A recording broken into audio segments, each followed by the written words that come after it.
At 68, Margaret Alvarez believed she had already lived the most intense years of her life. She had spent 4 decades as a nurse in California hospitals where the lights never dimmed and the beeping of monitors followed her home in her sleep. She had held strangers' hands as they took their last breaths, calmed families in hallways that smelled of antiseptic and grief, and learned how thin the line was between confidence and fear. When she retired, people told her she would be bored. She wasn't. Her days were slower now, but not empty. She woke early out of habit, walked the neighborhood as the sun lifted over palm trees, volunteered twice a week at a free clinic, and cooked meals the way she always had, balanced, careful, meant to nourish rather than impress. She had learned long ago that real care didn't need decoration. Her daughter, Sophia, had inherited her intensity but not her patience.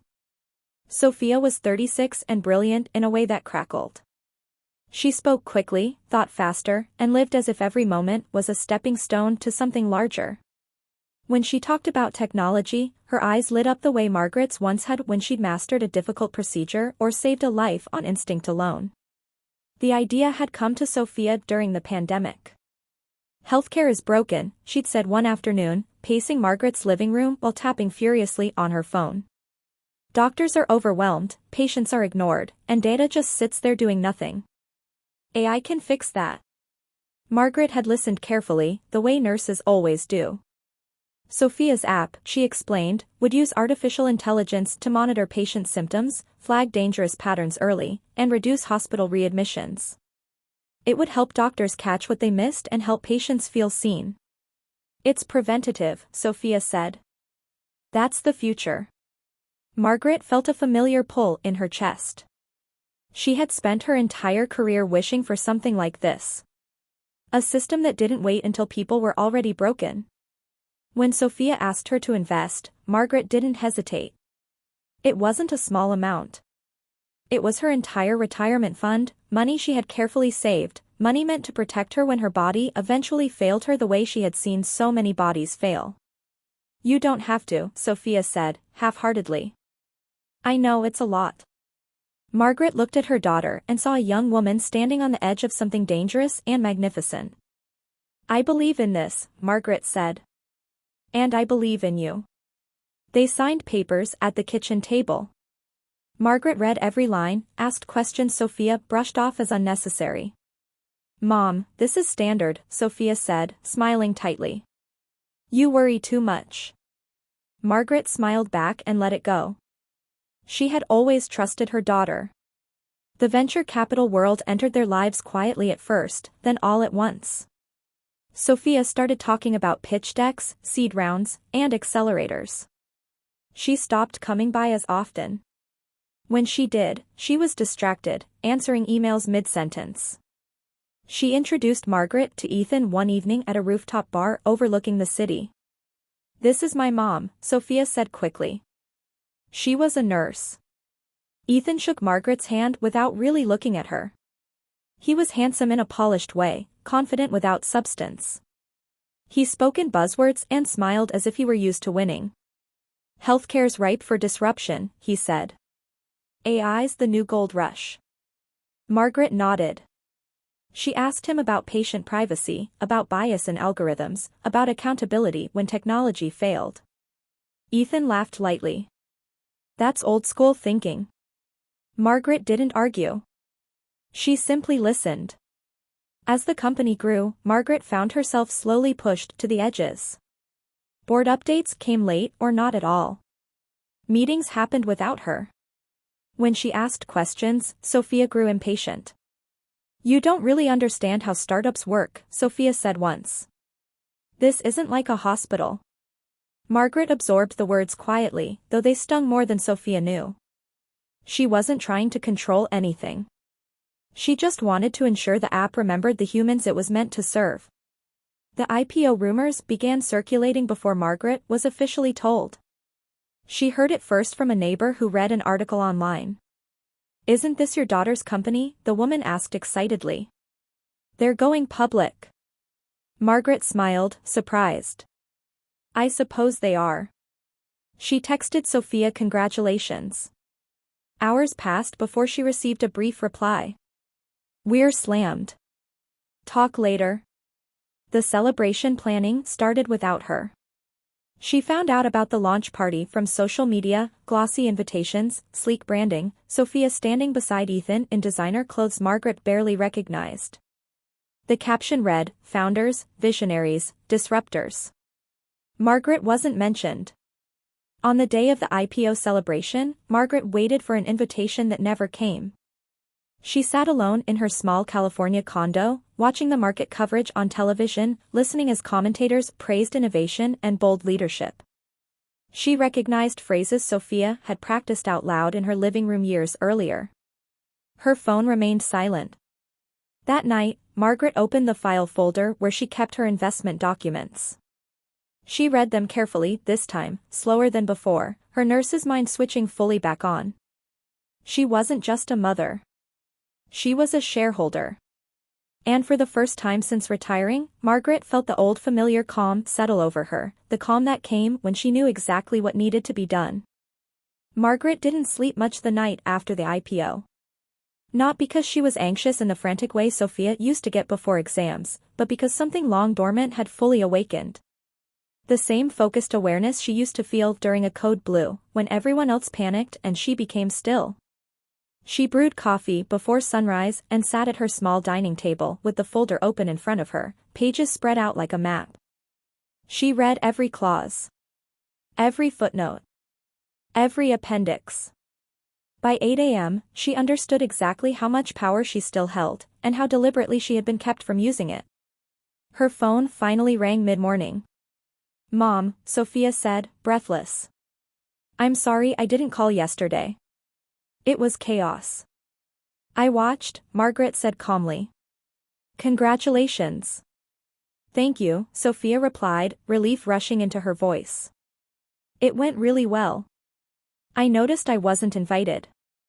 There was a pause. "Too long." "It wasn't personal," Sophia said quickly. "Ethan handled the guest list. It was mostly investors and media." "I am an investor," Margaret said. Another pause. This one defensive. "Mom, come on. You know what I mean." Margaret did know what she meant. She had known for months. They hung up politely, but something fundamental had cracked. Later that afternoon, Margaret received an email, generic, automated, welcoming shareholders and providing a link to vote on several post-IPO governance measures. She clicked through carefully, recognizing how the board had been structured, how voting power had been weighted. Ethan's fingerprints were everywhere. He had positioned himself as indispensable. Chief Strategy Officer. Board seat. Preferred shares with enhanced voting rights. It was clever. Aggressive. And risky. Margaret attended her first virtual shareholder meeting 2 weeks later. She kept her camera off and listened. The language was slick, polished, sanitized. Growth metrics. Market penetration. Exit strategies.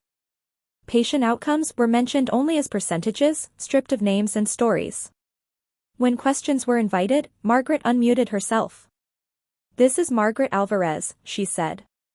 "Early investor." There was a visible flicker of surprise on Sophia's face. "I have a question about the algorithm's triage prioritization," Margaret continued. "Specifically how it handles patients with multiple chronic conditions who don't present as high-risk individually but deteriorate cumulatively." The room went quiet. "That's a niche concern," Ethan said smoothly. "Our model optimizes for scalability." Margaret didn't raise her voice. She never had to. "Niche patients are the ones who die quietly," she said. "I buried hundreds of them." The meeting moved on, but something had shifted. After that, Margaret began receiving calls. Quiet ones. A junior engineer who had recognized her name from early documentation. A compliance officer who had concerns about FDA timelines. A product designer frustrated that patient feedback was routinely ignored. Margaret listened. Patterns emerged quickly. Ethan pushed speed over safety. Monetization over outcomes. Sophia, overwhelmed and flattered by the attention, had let him steer. Margaret scheduled a meeting with a corporate attorney recommended by a former colleague. "I don't want to destroy the company," Margaret said. "I want to save it." The attorney nodded. "Then we'll need to be precise." They were. Margaret formally exercised her shareholder rights, requesting audits, transparency reports, and a review of executive conduct. Nothing dramatic. Just relentless. By the book. Ethan laughed it off at first. "She's old school," he told Sophia. "This is what happens when you take family money." But the board couldn't ignore her forever. When the compliance issues surfaced publicly, subtle but undeniable, investors grew uneasy. Regulators asked questions. Ethan grew sharper, meaner, more desperate. Margaret requested one final board meeting. This time, she turned her camera on. She wore a simple blouse, hair pulled back neatly. No jewelry except her wedding band. "I invested because I believed this technology could reduce suffering," she said. "Not because I wanted to be rich." Ethan scoffed. "With all due respect, Margaret, innovation requires risk." "So does surgery," Margaret replied. "That doesn't mean we operate blindfolded." She laid out the data. Patient testimonials that had been buried. Missed warning flags. Decisions overridden for speed. Then she did something Ethan hadn't expected. She turned to Sophia. "You built something extraordinary," Margaret said gently. "But you stopped listening to the people it was meant to serve." Sophia's face crumpled. The vote that followed was close, but decisive. Ethan was removed. His exit was framed as a strategic restructuring. The tech press speculated. Social media buzzed. But inside the company, relief spread like oxygen. Sophia didn't speak to her mother for 3 days. Then she showed up at Margaret's condo unannounced. She looked exhausted. Smaller somehow. "I didn't know how bad it had gotten," Sophia said quietly. Margaret poured tea. "You were busy." "I was scared," Sophia admitted. "And he made it sound like you were holding us back." Margaret reached across the table and took her daughter's hand. "I spent my life learning when to step in," she said. "And when to let go." This was a step-in moment. Sophia nodded slowly. "I want to fix it. The right way." Margaret smiled. "Then we'll do it together." Outside, the California sun dipped low, casting long shadows across the room. For the first time since retiring, Margaret felt she was exactly where she was needed, not behind the scenes, not pushed aside, but fully present. And the real work was just beginning. The weeks after Ethan's departure felt strangely quiet, like the moment after a storm when everyone is waiting to see what's still standing. Sophia moved differently now. She asked questions instead of issuing directives. She stayed late not to impress investors but to sit with engineers and clinicians, listening as they explained what the app was actually doing in the real world. Margaret watched from a careful distance at first, attending meetings only when asked, offering opinions only when invited. It was harder than stepping in. Letting your child lead, truly lead, required a different kind of discipline. The first major change came quietly. The algorithm was restructured, not to chase speed, but to recognize patterns Margaret had spent her career noticing with her eyes and hands rather than code. Subtle changes in vitals. The accumulation of small warnings. The way patients described pain when they were afraid they wouldn't be taken seriously. They hired nurses. Not consultants. Not healthcare liaisons. Actual nurses with lived experience. People who spoke up in meetings and weren't afraid to say, "This will hurt someone." At one meeting, a young engineer turned to Margaret and said, "I didn't know healthcare people thought like this." Margaret smiled. "We think like this because we've watched what happens when no one does." The press noticed the shift before the market did. An article appeared in a medical journal praising the app's unexpected reduction in readmissions among elderly and chronically ill patients. Another followed, highlighting how the company had slowed its growth deliberately to ensure compliance and patient safety. Unusual strategy, the headlines said. Risky. Margaret read them with a calm she hadn't felt since her first years as a nurse. She knew that doing the right thing often looked inefficient to people who had never held a life in their hands. Sophia struggled at first with the criticism. "They think we're weak," she said one night, pacing Margaret's living room just as she had years before. "They think we're afraid." Margaret handed her a mug of tea. "Let them." "But what if they're right?" Sophia asked. "What if we lose momentum?" Margaret met her daughter's eyes. "Then we'll still have our integrity. And in healthcare, that's not a consolation prize. It's the foundation." Something settled in Sophia then. Not resignation. Confidence. The next earnings call was different. Sophia spoke slowly. Clearly. She talked about patient outcomes before profits. About trust. About sustainability not as a buzzword but as a responsibility. Analysts pushed back. Some investors left. Others leaned in. A year later, the app was being piloted in public hospitals that had once been dismissed as non-lucrative. Nurses began recommending it to patients. Doctors trusted its alerts because they were no longer designed to overwhelm but to clarify. Margaret received an email one afternoon from a physician in rural California. "Your app caught something we would have missed. A patient is alive because of it. Thank you." Margaret forwarded it to Sophia without comment. Sophia called immediately, crying. They were invited to speak at a major tech conference the following spring. This time, Sophia insisted Margaret stand beside her.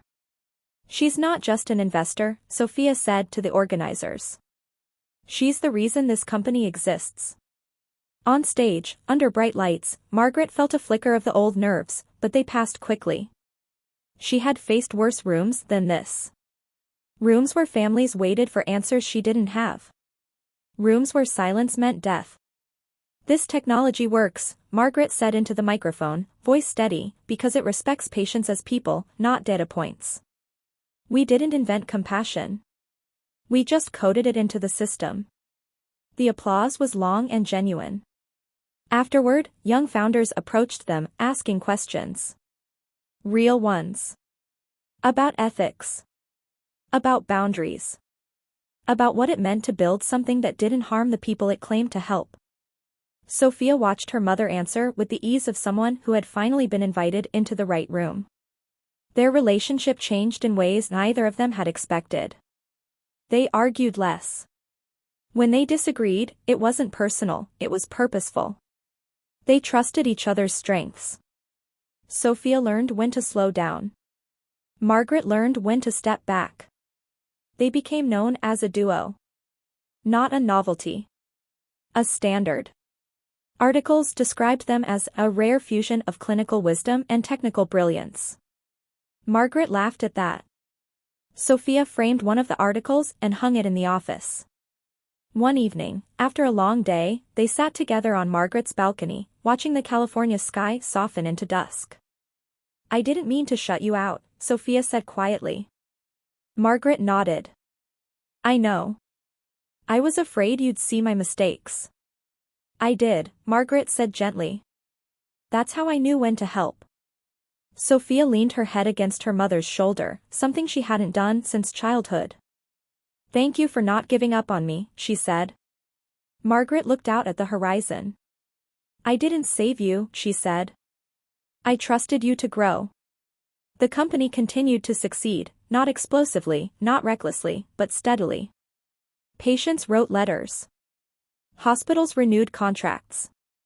Regulators cited them as a model. Margaret never returned to full-time work. She didn't need to. She had found something better than retirement. Purpose, reclaimed on her own terms. And for the first time in her life, she wasn't just caring for others. She was building something that would keep caring long after she was gone.